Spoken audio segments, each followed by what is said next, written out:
Activity ಏನು ಅಂತ ಕೇಳಿದ್ರೆ ನೀವೇನಾದರೂ ಅವ್ರಿಗೆ ಡೆವಲಪ್ಮೆಂಟ್ ಆಕ್ಟಿವಿಟಿ ಇಲ್ಲ, ಬೇರೆ ಯಾವುದೋ ಆಕ್ಟಿವಿಟಿ ಇಲ್ಲದೆ ಇರೋದ್ರಿಂದ ಯಾರು ತಮ್ಮ ಮೇಲೆ ಮಾತಾಡ್ತಾರೋ ಅವ್ರ ಮೇಲೆ ಆಕ್ಟಿವಿಟಿ ಏನಪ್ಪಾ ಅಂತಂದ್ರೆ ಹನಿ ಟ್ರ್ಯಾಪ್ ಆಕ್ಟಿವಿಟಿ.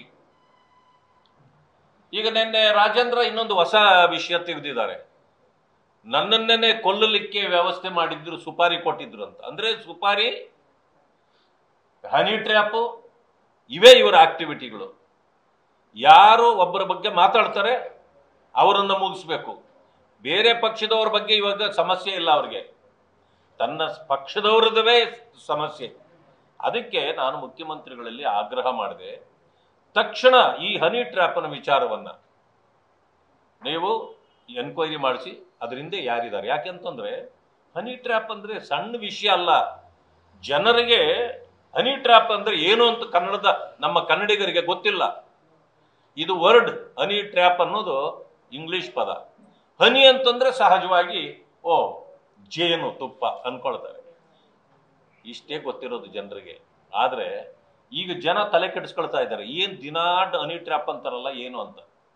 ಇದನ್ನ ಅರ್ಥ ಕನ್ನಡದಲ್ಲಿ ಏನಾದ್ರೂ ಹೊಡೆದ್ರೆ ಬಟ್ ಹೆಣ್ಮಕ್ಳು ಗುಡಿಸೋದನ್ನ ಎತ್ಕೊಂಡು ಬಂದು ನಮ್ಮ ಮುಂದೆ ನಿಂತ್ಕೋತಾರೆ. ಇಂಥ ಪರಿಸ್ಥಿತಿ ಈ ಸರ್ಕಾರಕ್ಕೆ ಬೇಕಾಗಿತ್ತಾ? ಈಗ ಮುಖ್ಯಮಂತ್ರಿಗಳು ಬಂದು ಹೇಳಲಿ ಜನರಿಗೆ, ಹನಿ ಟ್ರ್ಯಾಪ್ ಅನ್ನೋದನ್ನ ಏನು ಅನ್ನೋದು ಮೀನಿಂಗ್ ಅನ್ನ ಹೇಳ್ಕೊಡ್ಲಿ ಅವರೆಲ್ಲ. ಇಂಥ ಪರಿಸ್ಥಿತಿ, ಕೆಟ್ಟ ಪರಿಸ್ಥಿತಿಗೆ ಈ ಸರ್ಕಾರ ಬಂದಿದೆ. ಇದರ ಜೊತೆಯಲ್ಲಿ ಯಾರಾದರೂ ಒಬ್ಬರು ಸಂವಿಧಾನದ ಬಗ್ಗೆ, ಅಂಬೇಡ್ಕರ್ ಬಗ್ಗೆ ಏನಾದರೂ ಮಾತಾಡ್ಬಿಟ್ರೆ ಏನ್ ಕಾಂಗ್ರೆಸ್ನವ್ರು ಇಡೀ ದೇಶ ಎಲ್ಲ ಬಟ್ಟೆ ಬಿಚ್ಕೊಂಡು ನರ್ತನ ಮಾಡ್ತಿರೋರು. ಈಗ ಮಾನ್ಯ DCM ಅವರು, DK ಶಿವಕುಮಾರ್ ಅವರು 4% ರಿಸರ್ವೇಶನ್ ಮುಸಲ್ಮಾನ್ ಬಂಧುಗಳಿಗೆ ಕೊಡ್ತೀವಿ ಅಂತ ಹೇಳಿದ್ರು. ನಾವು ವಿರೋಧ ಮಾಡಿದ್ವಿ. ಯಾಕೆ ಅಂದ್ರೆ ಈಗಾಗಲೇ 2B ನಲ್ಲಿದ್ದಾರೆ ಅವರು, OBCಯಲ್ಲಿ. ಅದರಲ್ಲಿ ಕೊಡ್ಬಹುದು, ಅವರಿಗೆ ಸವಲತ್ತುಗಳು ಕೊಡ್ಬಹುದು, ತೊಂದರೆ ಇಲ್ಲ. ಆದ್ರೆ separate reservation for religious minorities ಇಲ್ಲ. ಅದು ಕಾನ್ಸ್ಟಿಟ್ಯೂಷನ್ ಒಪ್ಪೋದಿಲ್ಲ. ಬಾಬಾ ಸಾಹೇಬ್ ಅಂಬೇಡ್ಕರ್ ಅವರ ಕಾನ್ಸ್ಟಿಟ್ಯೂಷನ್ ಅಲ್ಲಿ ಇಲ್ಲ. ಅದನ್ನು ನಾವು ವಿರೋಧ ಮಾಡಿದ್ರೆ ಅವ್ರು ಹೇಳ್ತಾರೆ ಸಂವಿಧಾನ ಬದಲಾಯಿಸಿ ಆದ್ರೂ ಅವ್ರಿಗೆ ನಾವು ಕೊಡ್ತೀವಿ ಅಂತ. ಇದನ್ನ ಟಿವಿ ಮಾಧ್ಯಮದಲ್ಲಿ ಅವರೇ ಇಂಟರ್ವ್ಯೂನಲ್ಲಿ ಕೂತ್ಕೊಂಡು ಹೇಳ್ಬಿಟ್ಟು, ನಾನು ಹೇಳಿದ್ದೇನಾದ್ರೂ ಯಾರಾದ್ರೂ ಸಾಬೀತು ಮಾಡಿಬಿಟ್ರೆ ನಾನು ಸನ್ಯಾಸ ತಗೋತೀನಿ ರಾಜಕಾರಣದಿಂದ. ನೀವೇ ಹೇಳಿ, ಪ್ರೂವ್ ಯಾರು ಮಾಡ್ಬೇಕೀಗ ಅದನ್ನ?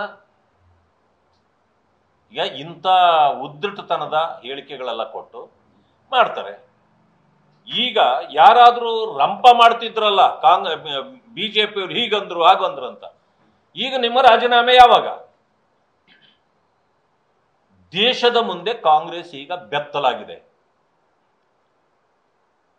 DK ಶಿವಕುಮಾರ್ ಯಾವುದೇ ಕಾರಣಕ್ಕೆ ಆ ಒಂದು ಸ್ಥಾನದಲ್ಲಿ ಮುಂದುವರಿಯಲಿಕ್ಕೆ ಯೋಗ್ಯರಲ್ಲ. ಅವರು ಉಪಮುಖ್ಯಮಂತ್ರಿ ಬೇರೆ. ಆದ್ರಿಂದ ಅಂಬೇಡ್ಕರ್ ಅವರ ಬಗ್ಗೆ ಅವರಿಗೆ ಗೌರವ ಇದ್ರೆ, ಸಂವಿಧಾನದ ಬಗ್ಗೆ ಗೌರವ ಇದ್ರೆ, ಅವರ ಮಾಡಿದ ತಪ್ಪಿಗೆ ತಕ್ಷಣ ರಾಜೀನಾಮೆ ಕೊಡಬೇಕು. ನೀವು ಸನ್ಯಾಸ ತಗೊಳ್ತಿರೋ ಬೇರೆ ತಗೊಳ್ತಿರೋ ನಮಗೆ ಬೇಕಾಗಿಲ್ಲ, ಆದರೆ ರಾಜೀನಾಮೆ ಕೊಡಬೇಕು. ನೀವು ಅವ್ರು ಕೊಡ್ಲಿಲ್ಲ ಅಂದ್ರೆ ಮುಖ್ಯಮಂತ್ರಿಗಳು ಅವರನ್ನು ಉಚ್ಚಾಟನೆ ಮಾಡಬೇಕು.